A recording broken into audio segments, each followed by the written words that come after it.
जी हो गया सर। कोई क्वेश्चन? चलें जी।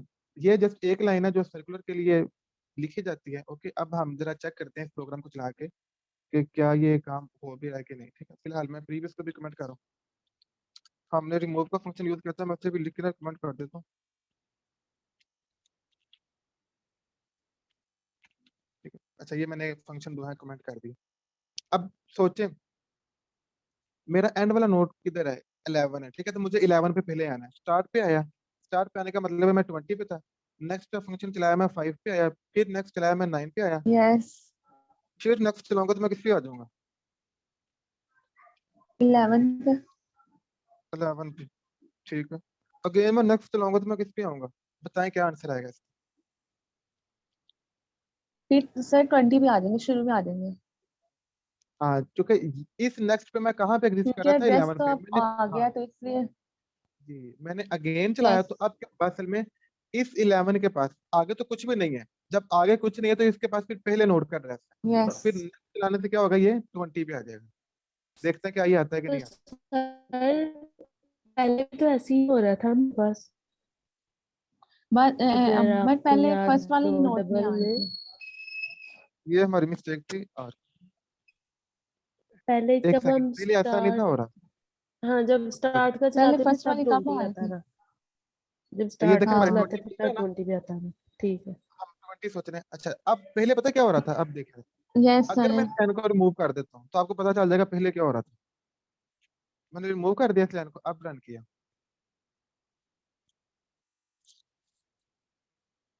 अब सिर्फ 11 शो हो रहा है। आगे पता क्यों नहीं जा रहा है? क्योंकि वो लिस्ट खत्म हो चुकी है, आगे कुछ है ही नहीं उसके पास। ओके। ठीक है, ये समझ आ गया सर्कुलर का? क्योंकि यस आगे इसके पास यस यहाँ पे इसके पास कुछ है ही नहीं उसके पास, वो कहाँ पे जाएगा? उसने कुछ नहीं शो किया। वो मैंने एक लाइन जस्ट ऐड की है सर्कुलर बनाने के लिए। ठीक है, डब्ल्यू और सर्कुलर में सिर्फ एक लाइन का ही फर्क है। और वो ये वाली कि हमने एंड वाले नोड को फर्स्ट नोड के साथ लिंक कर दिया। अब इस लाइन के बाद चूंकि आगे 11 के बाद कुछ भी नहीं, बट सर्कुलर में क्या कहता है? वो कहता है 11 के बाद कुछ नहीं तो पहले पे आउट रहा है। अब आपको आउटपुट मिल जाएगी 20। और वो हम लोग क्या कर चुके हैं। ठीक है, ये आपकी तीनों टाइप्स हो गई, सर्कुलर भी, डब्ल्यू भी और सिंगली भी। ठीक है, यहाँ तक कोई क्वेश्चन किसी का?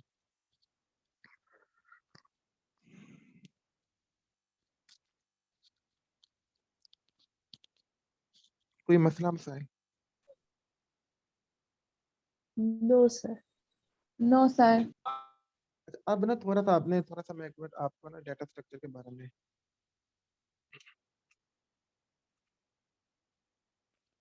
अच्छा, डेटाबेस सॉरी डेटा स्ट्रक्चर में हमारे पास दो तरह की टेक्निक्स होती है यूजुअली। आपको पता है, एक होती है हमारे पास सॉर्टिंग टेक्निक्स। कौन सी होती है जी? Sorting techniques. और एक होती है हमारे पास सर्चिंग टेक्निक्स।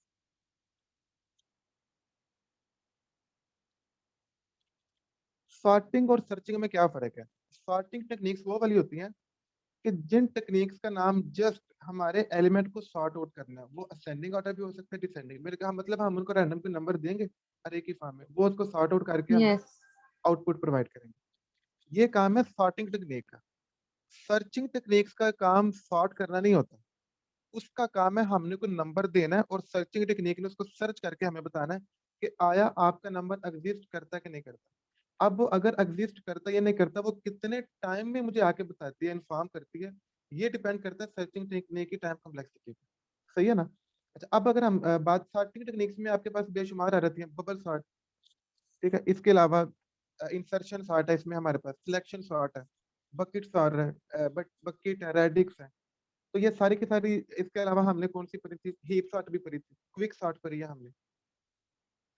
ये सारी की सारी सॉर्टिंग टेक्निक्स है। इनका काम है इनको कोई नंबर दें रैंडमली और ये सॉर्ट करके मिले। अब कुछ सर्चिंग टेक्निक्स है हमारे पास, वो हमने भला कौन सी पढ़ी है? मुझे बताएं दो तीन नाम।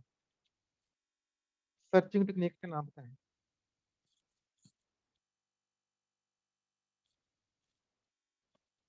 बाइनरी जी। Search tree.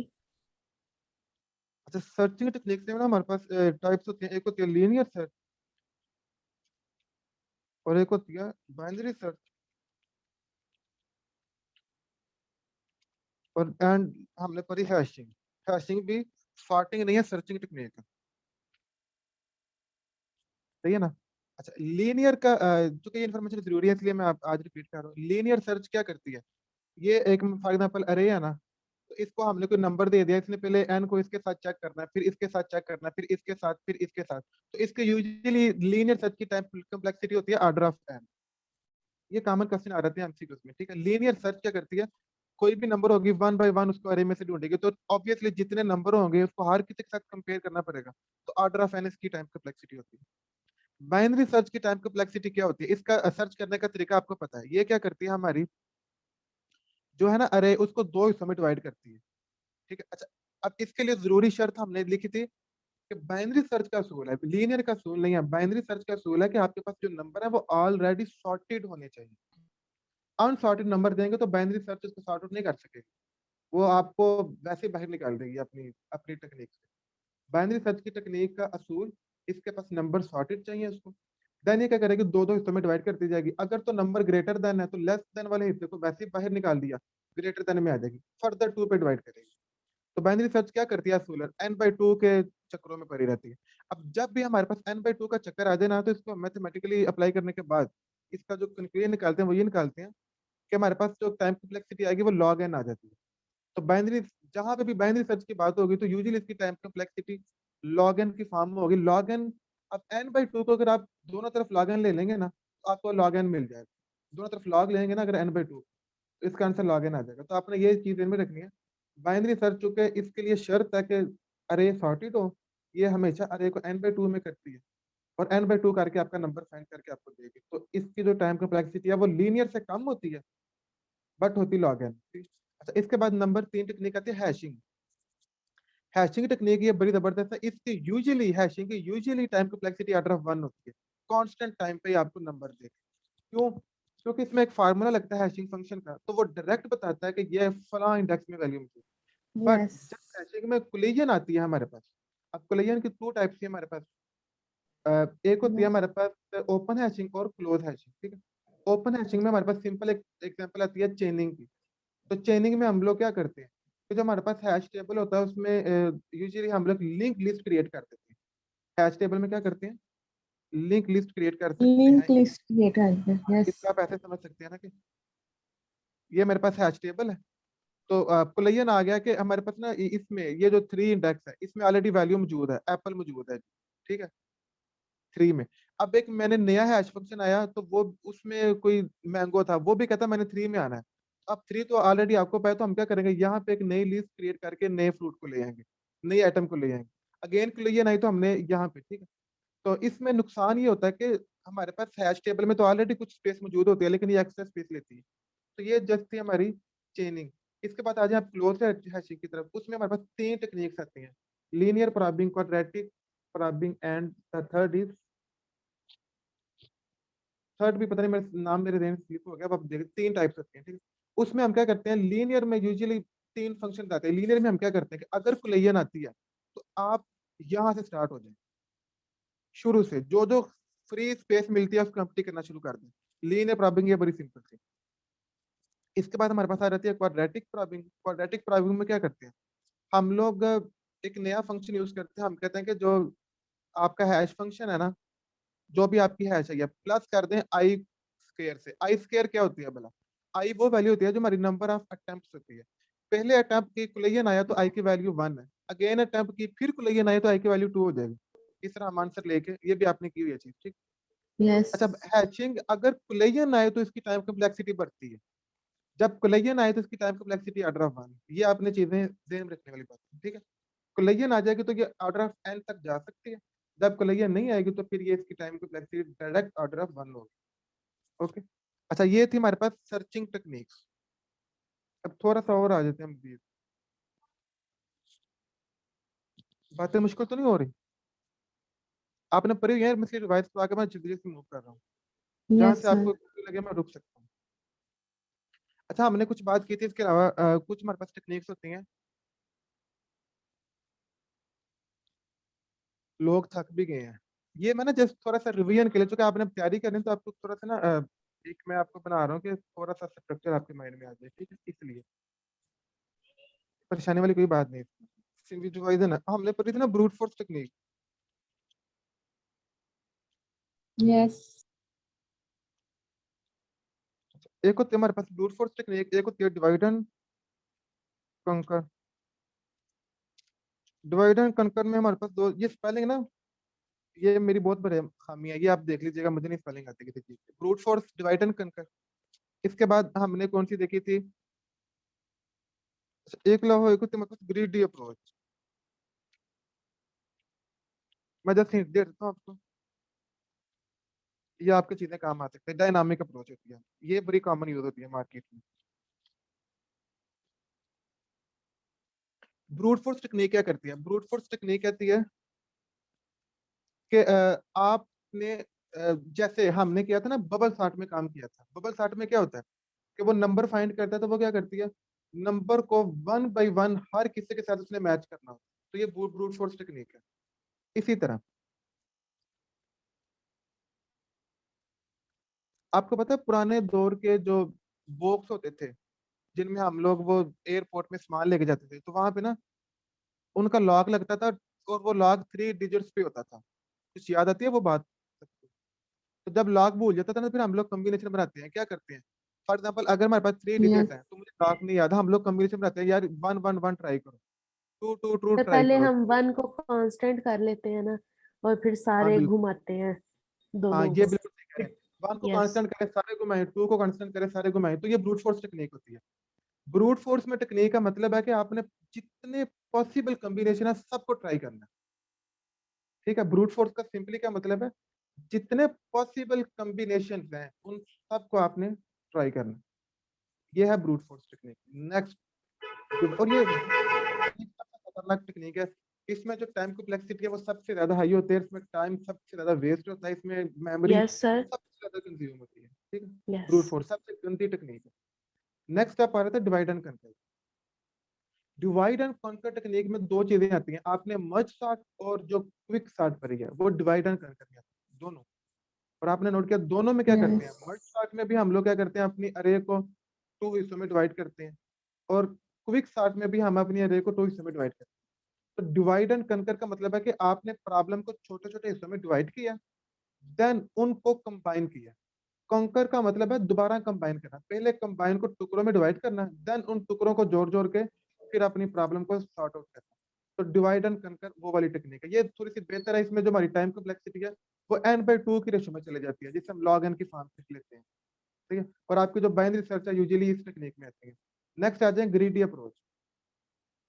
ग्रीडी अप्रोच में हम लोगों ने पढ़ा था ना, best first search and depth first search, ये दोनों ग्रीडी अप्रोच।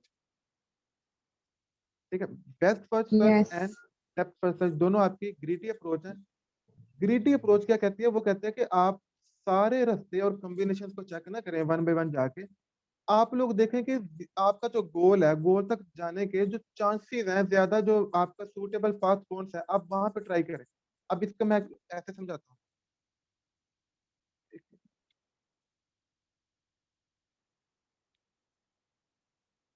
अच्छा, ग्रीडी अप्रोच यूजुअली हमारे पास ना जो यूज की जाती है वो ग्राफ में, आपको पता है हमने पहले हमने ट्री पढ़े, फिर ग्राफ पढ़े लीनियर में, और जब मैंने शुरू में डाटा स्ट्रक्चर की टाइप्स आपको पढ़ाई थी उनमें ग्राफ भी और ट्रीज भी आते हैं। तो ये यूजुअली चीज यूज होती होती है ग्राफ में। तो मैं सिंपल एक ग्राफ लेता हूँ ए, और ए से मैं बी तक जा सकता हूँ, ये मेरा ग्राफ है सी, और यहाँ पे आप कंज्यूम कर लें ई है।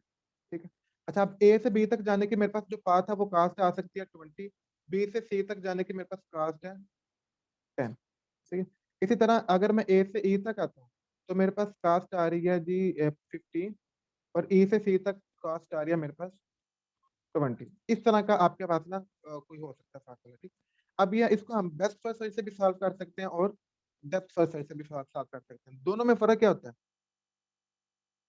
बेस्ट फर्स्ट सर्च में ये होता है कि हमने लेवल बाय लेवल चलते हैं, क्या चलते हैं, लेवल बाय लेवल। और डेप्थ फर्स्ट सर्च में आपने वो पढ़ा था ना, प्री ऑर्डर, इन ऑर्डर और पोस्ट प्री ऑर्डर वाली टेक्निक होती है। डेप्थ फर्स्ट सर्च क्या Yes. कहते हैं कि पहले आप एक नोड को लें, Let's say. नोड के चाइल्ड को लें, फिर उस चाइल्ड के चाइल्ड को लें, फिर उस चाइल्ड के चाइल्ड को लें। यानी कि पहले आप एक नोड की डेप्थ तक जाएं, फिर आप बैक ट्रैक करके रिवर्स करके दूसरी तरफ आएं। और बेस्ट फर्स्ट सर्च क्या कहते हैं कि आप इतना डेप्थ में ना जाएं, पहले एक नोड लिया, उसके चाइल्ड लिए, पहले उस नोड के चाइल्ड को कवर करें, देन उनके आगे फर्दर चाइल्ड की तरफ जाएं। ये बात समझ आती है? बेस्ट फर्स्ट सर्च क्या कहती है? Yes. एक नोड लें, उसके तीनों चाइल्ड को कवर करें, देन उन तीनों के फर्दर चाइल्ड को कवर करें। डेप्थ क्या कहती है? एक नोड को लें, उसके चाइल्ड को लिया, अब इस नोड का दूसरा चाइल्ड पड़ा हुआ, वो कहता है उस चाइल्ड के आगे चाइल्ड को एक्सप्लोर कर लो, डेप्थ में जाओ। ये फर्क है दोनों में, डेप्थ फर्स्ट सर्च में और ब्रेथ फर्स्ट सर्च में। अब हम फिलहाल ग्रीडी अप्रोच को समझते हैं। ये क्या करती है? ग्रीडी अप्रोच कहती है कि ये देखेगी ए से, ए हमारा चूंकि स्टार्ट है, हम ए से जा सकते हैं बी तक और ए से जा सकते हैं ई तक, वो दोनों की कास्ट कैलकुलेट करेगी। तो वो देखेगी ए से बी तक जाने की कास्ट पा रही है 20 और ए से ई तक जाने की कास्ट पा रही है 15। ग्रीडी अप्रोच क्या करते हैं कि ये रास्ता ब्लॉक कर देगी, वो कहेगी मैंने इस रास्ते से जाना है क्योंकि इसमें कास्ट कम आ रही है। गुड। ग्रीडी अप्रोच दोनों की ए से जितने पाथ बनते हैं वो चेक करेगी और देखेगी कि जिसमें मिनिमम कास्ट है उसको मतलब फॉलो करेगी, बाकी को क्या कर देगी ब्लॉक। वो कहेगी मैंने उस रास्ते को जाना ही नहीं है। अच्छा, ब्रूट फोर्स होती है, वो क्या करती है? Yes. वो दोनों की तरफ जाती है, वो टाइम वेस्ट है ना टोटल। लेकिन ग्रीडी ने थोड़ा सा काम आसान किया, वो कहती है उसको कर दे ब्लॉक, 15 की तरफ आ जाए। अब ई से सी तक जाने, जो कि सी हमारी गोल स्टेट है, अब यहाँ पे एक ही रास्ता बनता है, कोई फर्दर रास्ता नहीं है, तो टोटल कास्ट कैलकुलेट कर लें, 15 + 20 कितनी आती है बताएं? 35। तो ग्रीडी अप्रोच 35. का ये, हाँ ग्रीडी अप्रोच का ये मेथड है, वो ए से ई की तरफ आएगी और ई से सी की तरफ आएगी और इस तरह अपनी गोल स्टेट कंप्लीट करेगी। सर बट आप देखिए इसमें नुकसान हो रहा है। आपने मसला नोट किया, ये नुकसान वाली बात कैसे? अच्छा, और ग्रीडी अप्रोच का एक फायदा भी है और एक नुकसान भी है। फायदा क्या है कि ग्रीडी अप्रोच आपको क्विक रिजल्ट देती एक्सक्यूज है। मी कौन सा सर, रिजल्ट देती है? जी जी। Yes. सर यहाँ पे क्लिक करें, बड़ी मेहरबानी है आपकी। कहाँ पे?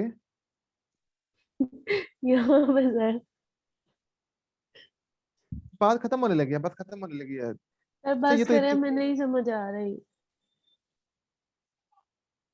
आपको रिकॉर्डिंग मिल जाएगी तो अब ये टॉपिक तो मैं खत्म करूं, यहीं पे छोड़ दूं?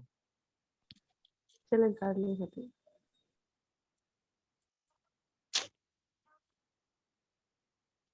क्या बात है जी। अच्छा जी, बस ठीक है, इतने ही इंट्रोडक्शन काफी है। ग्रीडी अप्रोच भी होगी। डायनामिक अप्रोच, फिर एक दफा इसका एक सेकंड सुन ले। डायनामिक अप्रोच क्या करती है? ये भी डिवाइड एंड कनकर की तरह की अप्रोच है। Dynamic approach divide and conquer की तरह की ही अप्रोच है, बट इसमें डायनामिक अप्रोच में असल हम क्या करते हैं, रिकर्सिव फंक्शन को यूज करते हैं। जो आपने रिकर्सिव फंक्शन यूज किए हैं ना, असल में जो उनका काम आता है वो इस Yes. अप्रोच में आता है, डायनामिक अप्रोच में। इसमें हम लोग प्रॉब्लम को डिवाइड करते हैं सब प्रॉब्लम में, जैसे हम डिवाइड एंड कनकर में करते हैं। लेकिन एक फर्क है, डायनामिक अप्रोच में जब हम सब प्रॉब्लम को सॉल्व करते हैं ना, तो उसका सोल्यूशन स्टोर कर लेते हैं। अगली दफा जब वही सब प्रॉब्लम रिपीट होती है तो हम अगेन उसको एक्सप्लोर नहीं करते, जो सोल्यूशन हमने संभाल के रखा होता है हम वही इंप्लीमेंट कर देते हैं। तो ये अप्रोच ज्यादा जबरदस्त सब अप्रोचेस, क्योंकि इसने क्या करना है, आपकी सब प्रॉब्लम को सेव कर लेना है नेक्स्ट टाइम। अब फाइबोनाची और जो आपकी फैक्टोरियल है वो इसके बेहतरीन एग्जाम्पल है। अच्छा, डायनामिक अप्रोच हम पता कहाँ पे ज्यादा यूज करते हैं? जहाँ पे दो चीजें हो। पहली चीज, हमारी जो प्रॉब्लम है वो सब प्रॉब्लम में डिवाइड हो। दूसरी चीज कि जो सब प्रॉब्लम है वो रिपीट हो। ठीक है, तो इस किस्म की अप्रोच में डायनामिक अप्रोच बेस्ट है। ये भी डिवाइड एंड कनकर की तरह है, बट फर्क इतना है कि ये चीजों को जब डिवाइड करती है तो सब प्रॉब्लम को स्टोर कर लेती है। अगेन जब सब प्रॉब्लम सेम तरीके की आती है तो वो अगेन एक्सप्लोर नहीं करती, उसको जो सोल्यूशन संभाल के रखा है वो अप्लाई कर देती है। जबकि डिवाइड एंड कनकर क्या करती है, वो जब सब प्रॉब्लम को डिवाइड करती है तो उसने हर दोबारा से प्रॉब्लम को करती सॉल्व है। करना है। हाँ, बस ये थोड़ा सा Yes. इंट्रोडक्शन था। बाकी है कि आपको जो मैंने स्लाइड दी है आप उनके मुताबिक उनके अकॉर्डिंग तैयारी करें दोनों की। कहीं पे भी कोई अच्छा. मसला मसाइल है तो आप मुझसे डिस्कस कर सकते हैं, ठीक है? कोई मसला है, कोई क्वेश्चन है तो पूछ ले, हमने Okay. बस कर दिया। सर टेस्ट फिजिकल हो गई है ऑनलाइन। टेस्ट जो है वो आपका फिजिकल ही होगा। ओके। Okay. और कब आपने मुझे होगा दो काम ये करना है, एक बताएं. लिस्ट बतानी है टॉपिक्स की जिनकी आपको समझ नहीं आई, और नेक्स्ट आपने बताना है कि आपने टेस्ट किस तरह देने हैं, डिवाइड करके देने हैं, और कैसे देने हैं, और किस किस दिन देने हैं, ये आप क्लास से डिसाइड करके मुझे बता दें। Sir Monday Okay. को और मंडे और